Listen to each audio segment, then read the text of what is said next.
Kwa hiyo huyu aliyefanya tukio alikuja akasimama kama kwenye migomba, na watoto hawakuwa mbali sana na nyumba yao.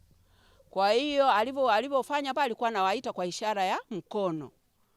Na wale watoto walikuwa wanajitaja, unanihitaji mimi? Yeye anakataa, hapana. Huyu hapana. Kwa hiyo aliyemhitaji huyu akasema ndio. Kwa hiyo kilichofanyika pale, yule akaenda akamchukua yule ambaye aliyemhitaji, wale wengine akawagaia miogo.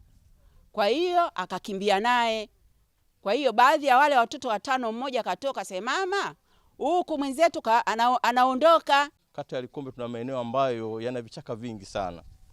Kwa hiyo niombe ili eneo nalotazama hapa ni watu wa hifadhi ya jamii walifanyie kazi ili kuondoa vichaka, kwa sababu penyewe hapa panatokea matukio pia. Hapa watu wanakabwa, wananyang'anywa simu zao, wanajaribu kutaka kujeruhiwa.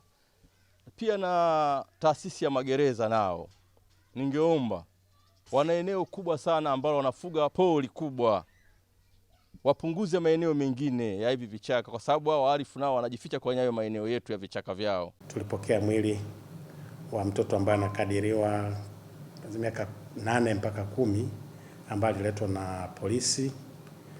Kwa hiyo mwili upo pale mochwari. Kwa sasa hivi kinachoendelea ni kwamba tunasubiri ndugu na polisi ili taratibu zingine ziweze kufanyika za kiuchunguzi ili tuweze kujua sababu hasa ya kifo ni nini.